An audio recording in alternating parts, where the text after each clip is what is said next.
Boa noite, meus irmãos. É com muito prazer que estamos aqui hoje no Clara de Assis, de Cachoeirinha. E é com muita satisfação, né, que a gente atende aí o convite, com muita honra, né, de estar aqui nessa casa de tantos amigos, né, e de tantos colaboradores também da nossa casa, como a Dalva Roleto, Roneide e tantos outros irmãos. E a gente tem essa maior satisfação de estar aqui hoje para trazer um assunto também tão importante, que não é uma novidade para nós espíritos, que é apenas usar o nosso Evangelho para valorizar a vida e a oportunidade que Deus nos dá através da reencarnação. Mas antes de tudo, eu convidaria todos para que façamos uma prece de abertura.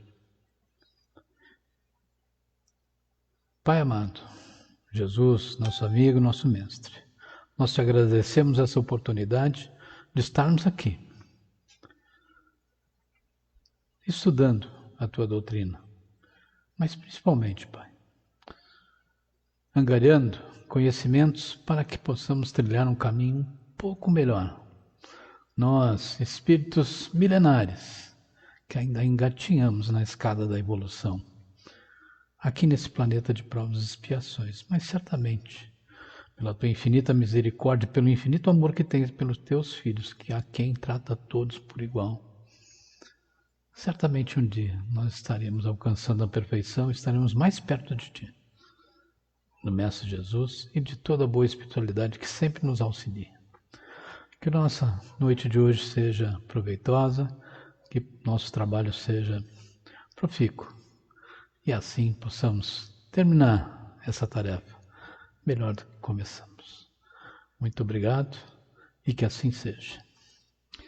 Bem, amigos, a gente se propôs a fazer um estudo que é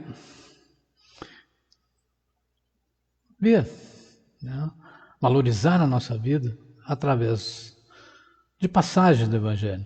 Mas essa é só um ponto de vista. Teremos algumas passagens, mas serão apenas um ponto de vista. Será apenas um ponto de vista. Porque o Evangelho é uma grande teia, em que todas as partes estão interligadas. Então, um irmão, outro, pode pegar o Evangelho e também trazer, né, passagens, outras passagens que nos tragam também mensagens de valorização da vida.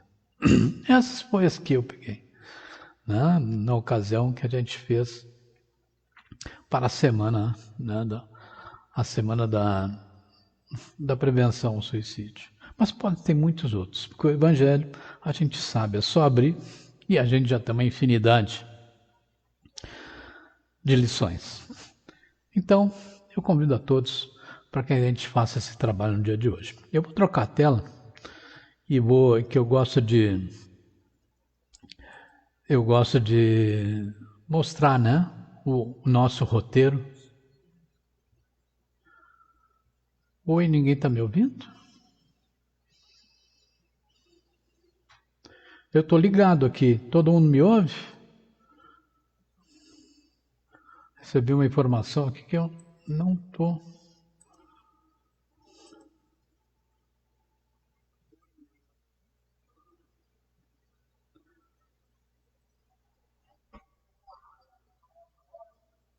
Ok, tá. Não, acho que agora está confirmado, né?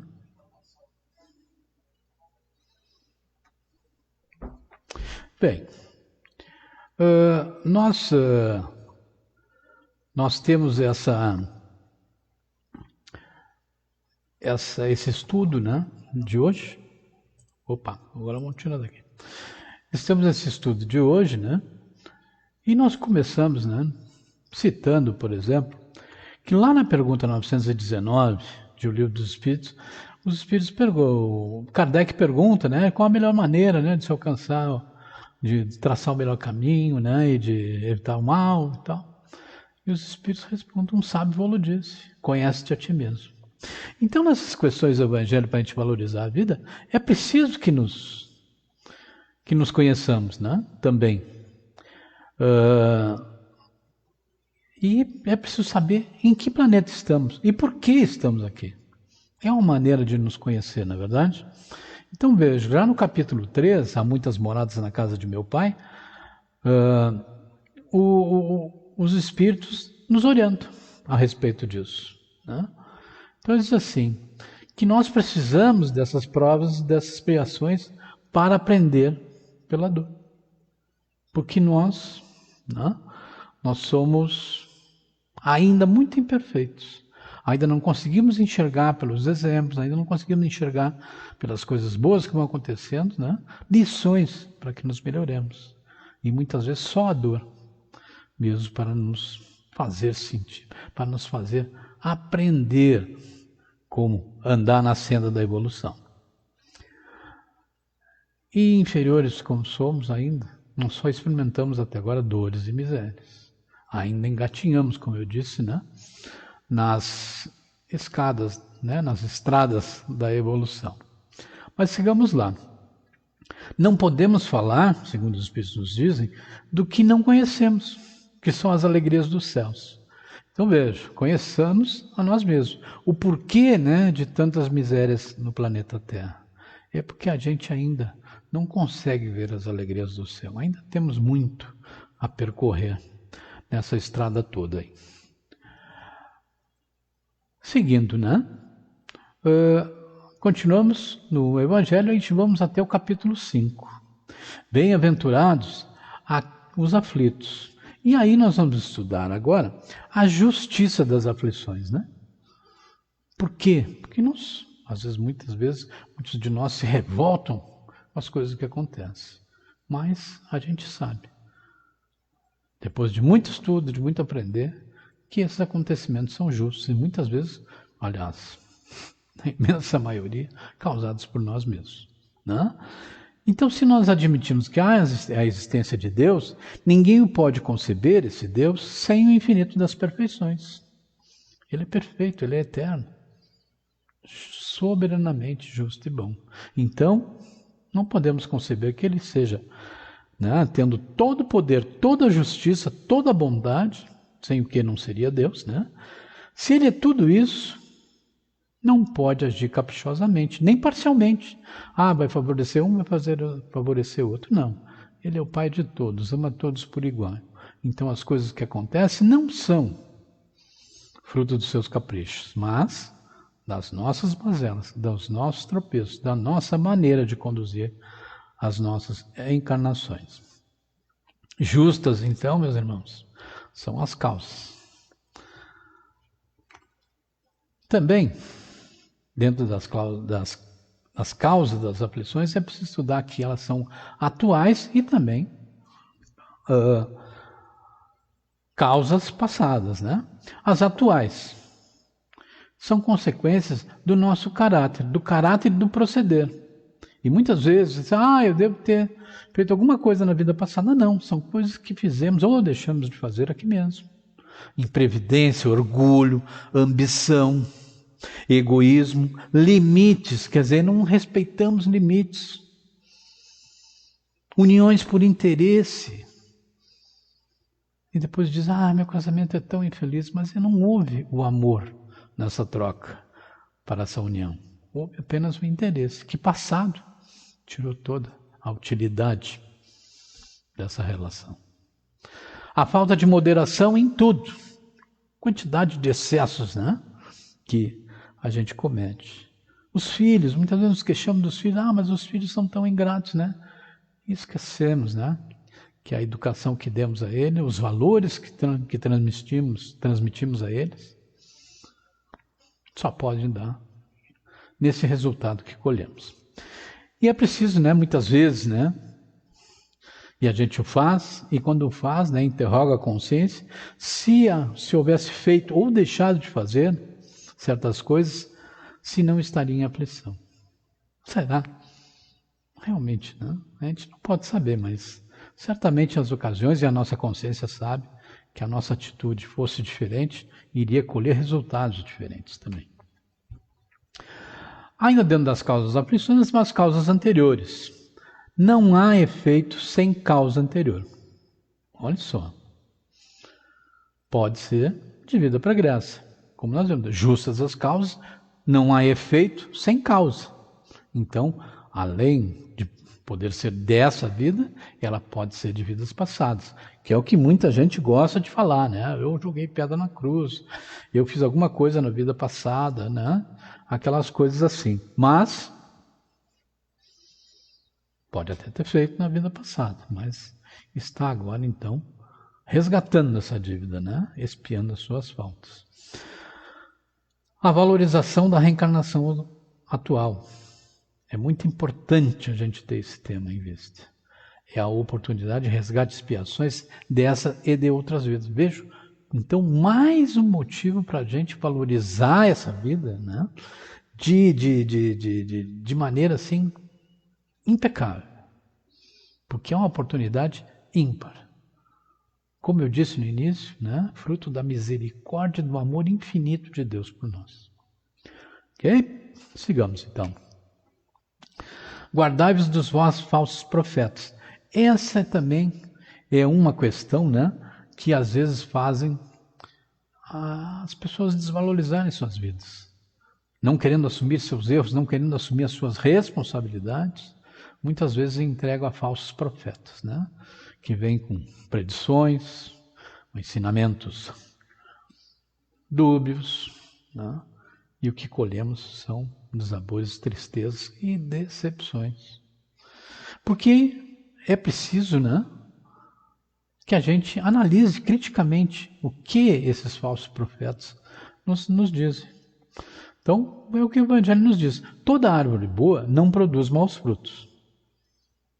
Toda árvore má não produz bons frutos. Está aí um bom caminho para avaliar corretamente essas orientações que nos chegam. E a gente certamente vai definir quem é o falso profeta e quem não é. Mas geralmente, meus amigos, se o profeta for homem, certamente será um falso. Mas se for uma pessoa, né, ou um ente espiritual ligado a Jesus Cristo, certamente, né, essa árvore dará bons frutos. Na tristeza e na melancolia e revolta, estamos fragilizados e suscetíveis a influências. Muitas vezes nos revoltamos, nos entregamos à tristeza, à revolta, né? Ah, mas como Deus fez isso comigo? O que eu fiz para merecer? Né? Porque não confiamos, não temos essa fé devida, essa confiança devida no Pai e sua infinita sabedoria e justiça. Então a gente se torna suscetível. Lembra aquela história que a gente já sabe dentro do espiritismo, né? Começou a vibrar negativo, vai atrair coisas negativas. Então é preciso cuidar dos pensamentos, cuidar do que entra na nossa mente, né? Cuidar das nossas palavras, para que realmente, né, a gente não esteja suscetível a influências outras, né? Encarnadas e desencarnadas também. Somos objetos de obsessão de irmãos nos dois planos, isso que eu acabei de falar, né? E devemos estar esclarecidos. Olha, espíritas, amai-vos e instruí-vos. Isso é, uma pessoa esclarecida certamente não vai cair na lábia de lobos em pele de cordeiro, nem vai estar, né, sendo vítima de obsessões severas. Ainda nos guardai-vos dos falsos profetas, né? A gente tem que, se mantendo consciente e esclarecido, nós estamos sintonizados e aliados a espíritos de elevada moral. Olha só, mas isso aí a gente já sabe, né? A gente só não põe em prática. Porque estar sintonizado com o Pai, em oração ou num evangelho no lar, é estar sempre fazendo o bem. Nós podemos estar sintonizados 24 horas por dia com Deus, com Jesus e com a boa espiritualidade, simplesmente pensando bem, fazendo bem. Mas, se resolvermos ter outra sintonia, certamente vamos colher muitos espinhos pelo caminho, muitos desabores, né? Então, melhor, né, sintonizar com o veículo certo, né? Com os espíritos certos e com o nosso Pai Celestial. Orai e vigiai, esse é o caminho, né?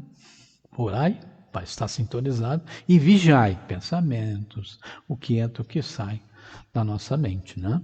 Preservando a vida, meus irmãos, nós valorizamos o estar aqui nesta etapa da evolução. Isso é, preservando-nos de tudo que possa nos ocorrer de ruim, nós estamos valorizando a vida, valorizando essa oportunidade que o Pai nos dá. A vida, né?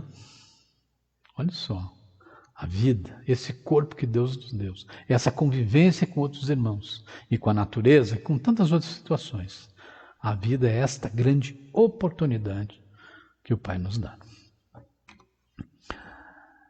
Também, no capítulo 2, Meu reino não é desse mundo, se fala da vida futura, né? E essa é uma das máximas, né? Que Jesus sempre tem em mente, né, nos seus ensinamentos. Todas as máximas de Jesus se reportam a isso. A vida futura, a vida futura. Meu reino não é desse mundo. Então veja, né, essa preocupação que a gente deve ter com a vida futura, sempre porque quando chegamos aqui não tínhamos nada de material. Trazíamos a nossa bagagem moral. E quando formos daqui, não vamos levar nada de material também. Vamos levar apenas o que levamos de conquistas morais. Conquistas pessoais que não pesam nada numa bagagem. Porque são as melhorias que tivemos, a evolução enquanto espíritos que tivemos aqui nessa passagem. A ideia clara de uma vida futura, meus irmãos, é igual à fé inabalável no porvir, no futuro. Veja só, tendo a ideia clara da vida futura, nos leva a ter uma fé inabalável, de que praticando tudo que é de bom aqui, praticando o bem e nos melhorando sempre, nós vamos ter um porvir sorridente e iluminando. A vida corpórea, assim, é simples passagem. Veja como o Evangelho é rico. A gente poderia tirar outras passagens, milhares das outras páginas, mas a gente vai trazendo um pouquinho só aqui, para nosso deleite, né, e para nosso aprendizado. Duvidar da vida futura torna o homem igual a criança que nada vê, além de seus brinquedos. Sabe aquela criança que gosta só de seus brinquedos, né? Ela não divide com ninguém, né? E quando um estraga, então, meu Deus do céu, aí tudo se torna exagerado, tudo se torna ruim, tudo, né? Toma uma dimensão que não tem, porque é aquele apego, né? As coisas materiais, as coisas que aqui, né, são efêmeras. Aqui podem ter algum valor, mas lá, quando a gente for, não vai ter nenhum. Nesse capítulo do meu reino é esse mundo, no final, tem a realeza terrena, né? Que é uma rainha que, desencarnando, viu que todas as glórias que ela tinha na terra não valiam de nada lá. Que todos os homens, que muitos homens que ela achava inferiores na terra, lá eram muito superiores a ela. Uma bela leitura desse capítulo também é recomendada. Sigamos. Amar ao próximo como a si mesmo, capítulo 11 do nosso Evangelho. E aqui tem uma passagem que é fundamental para todos nós. Fazei pelos outros o que quereríamos que os outros fizessem por nós. É a expressão completa da caridade. Resume deveres do homem para com o próximo. Os homens compreenderão a verdadeira fraternidade e reinará a paz e a justiça quando respeitarmos o outro. Porque nossos grandes conflitos, né, geralmente são isso. Né? A gente não respeita o espaço do outro, não respeita a opinião do outro, não respeita os interesses do outro. Queremos tudo para nós. Então, temos muito a caminhar aí. Valorizemos a vida de outras pessoas e seus interesses, né, e suas características, como queremos que valorizem a nós. Tem muita gente que gosta muito de que respeita suas ideias, mas o outro apresentou uma ideia diferente, pronto, virou inimigo, né? Ainda mais nós aqui no Brasil que gostamos de discutir futebol, política, religião com paixão. Essa paixão é aquele estado que, né, que não nos controlamos. Então, é preciso ter essa visão também. A oração. É lá no capítulo 27, o pedir e obtereis. Mas não é assim, né? Pedir obtereis. Pedir obtereis se tiveres o merecimento. Pedir obtereis sinceramente, né? Porque eles dizem lá, né? Quando fizerdes a oração, entrai para o vosso quarto, fechada a porta, orai ao Pai, que vê o que se passa em secreto, vos dará a recompensa. O Pai sabe do que nós precisamos e sabe se a nossa oração é sincera ou não. Se aquela aflição que estamos relatando é realmente sincera, é realmente uma aflição, se aquele agradecimento é sincero. Enfim, quando nos recolhemos ao nosso quarto, digamos assim, né, para orar a Deus, temos que ser sempre sinceros, verdadeiros. Não pedir muito em vossas preces, nos orienta os Espíritos, pois vosso Pai sabe que tendes necessidades. Do que tendes necessidade, antes que lhe o peçais. Então é aquilo, né? Muitas vezes pedimos, ficamos tempo lá orando, pedindo coisas, né? E essas coisas não acontecem, né? E de repente lá num futuro, né? Uma oportunidade diferente acontece. O Pai sabe a melhor hora e o melhor momento para que as coisas aconteçam para a gente e que a gente conquiste o que quer. E muito importante na hora da oração: se tiverdes coisa contra alguém, perdoai-lhe, a fim de que vosso Pai também o perdoe. Se vamos para a oração com um coração cheio de mágoas, cheio de rancores, ódios, não, essa oração não vai ter essa sintonia, né, que temos que ter com Deus sempre. Porque temos sintonizado com Ele sempre no bem. Se chegarmos cheios de ódios e rancores, não estamos praticando o bem. Fora da caridade não há salvação. Capítulo 15. Isso é valorizar a vida também. Porque nessa máxima estão encerrados os destinos dos homens na terra e no céu. A caridade, né, para com o seu próximo. Essa caridade desinteressada, que não humilha, serve. A caridade que perdoa. A caridade que alimenta, não deixa com sede, não deixa desamparado. Então veja, levando-o por guia, o homem nunca se transviará. A prática da caridade não deixa o homem se desviar do bom caminho. E também é valorizar a vida através do serviço ao próximo, logo a si mesmo. Não foi o que o Pai nos disse? Ama teu próximo como a ti mesmo. Então, quando fazemos a caridade ao nosso próximo, estamos fazendo também uma caridade moral conosco. Porque nos sentimos muito bem quando ajudamos o nosso próximo. Também, no capítulo 11, a lei do amor, que resume a doutrina de Jesus inteira, pois é o sentimento por excelência. Na origem, o homem é só instinto, sensações, instruído e depurado, ele tem sentimentos, sente no coração. Ditoso que ama irmãos em sofrimento, ultrapassando a sua humanidade. Porque muitas vezes a gente vê pessoas que estão em sofrimento e necessidade e ainda assim se superam ajudando seus irmãos.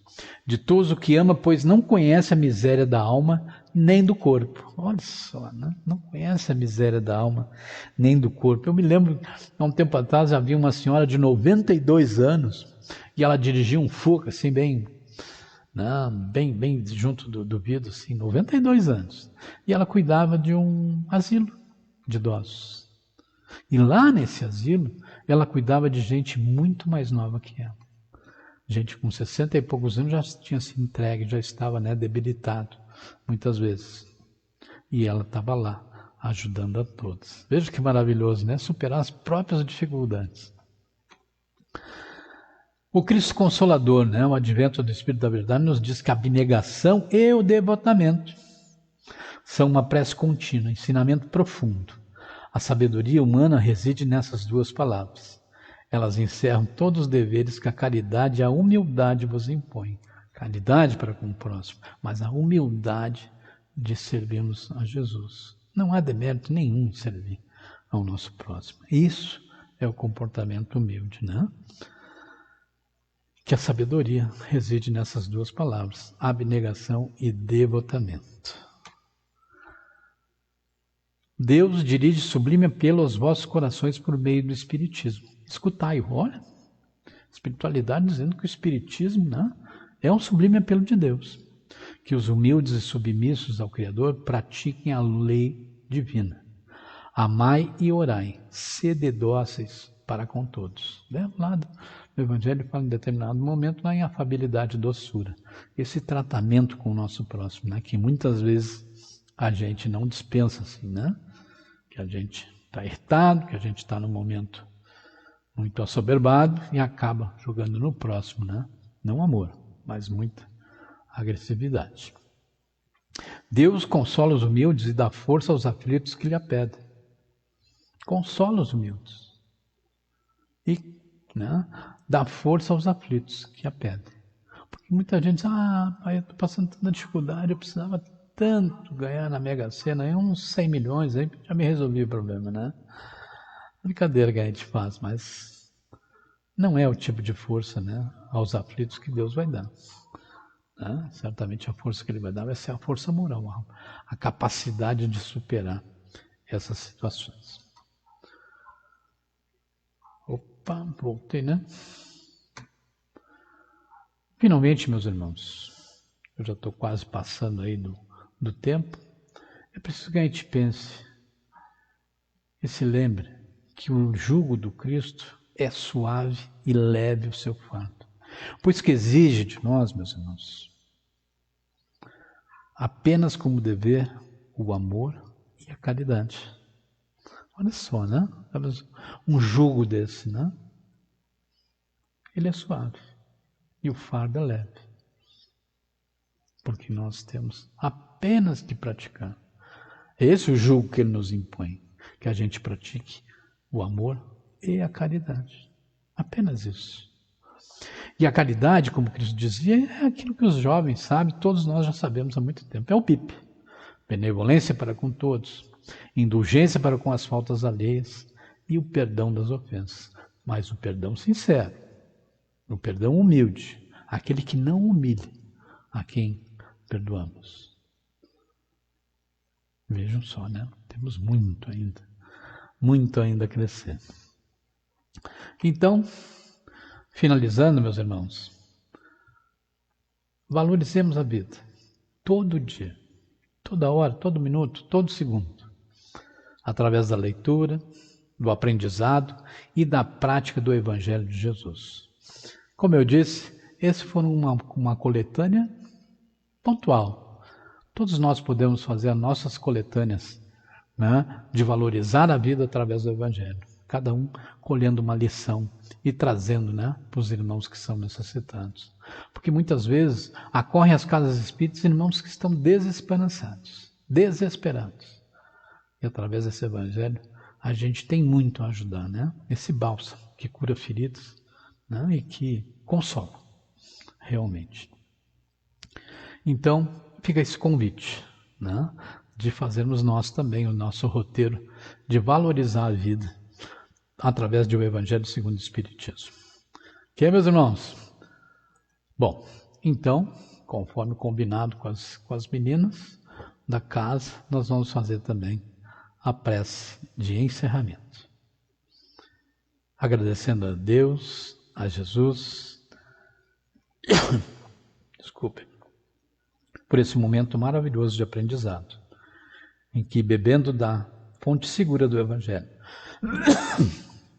nós conseguimos saciar a nossa sede de consolo, de esperança, mas principalmente, Pai, de valorização da nossa vida. Muitas vezes não entendemos as nossas missões aqui na Terra. E o Evangelho nos clareia, e o Evangelho nos coloca novamente no caminho certo. Que possamos também, através dessas palavras que ficarão em nossas mentes, um dia poder consolar os irmãos que nos procuram e ensinar esse caminho tão valoroso. Muito obrigado, Pai amado. Que assim seja.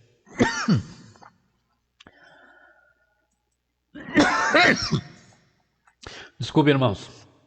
Agradeço mais uma vez a oportunidade ao Clara de Assis. E estamos sempre à disposição dessa doutrina maravilhosa. Muito obrigado, um fraterno abraço a todos e até a próxima.